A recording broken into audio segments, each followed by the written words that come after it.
CDC is now recommending updated COVID-19 vaccines for everyone 6 months and older to protect you. That's right. COVID shots in the past, we've had those. We've seen a tiered approach when it came to that, with higher risk groups first in line. NBC 15's Phoebe Murray joining us now live from outside SSM Health. And Phoebe, explain how this is going to work this time around. So we're going to see a push for those most vulnerable groups to get that vaccine right away. We're talking about the elderly, those with underlying health conditions. But the CDC is recommending that everyone over 6 months should be getting the vaccine this fall. It's felt that the vaccine supply should be adequate enough to open it up to the general public to where that tiering process wouldn't be necessary.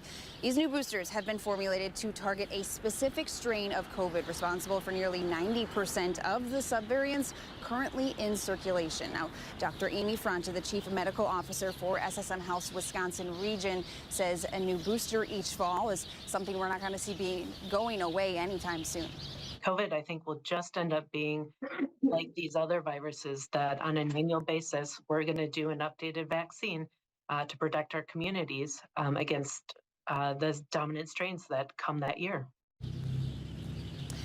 Now, mixing and matching, should you do it with Pfizer and Moderna? Dr. Fronta says you do not have to match the primary series or the boosters that you've had previously. Gabriella? And Phoebe, another question many people have is, will they have to pay for the shot? So will insurance cover the cost of these vaccines?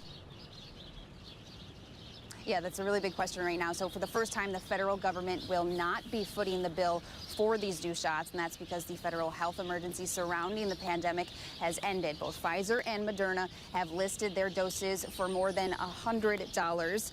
But good news, the CDC says Americans with private health insurance should get it covered if you get it done within network. Same with Medicare, Medicaid. Now, if you don't have insurance, the uninsured should be able to get that vaccine free through a government program.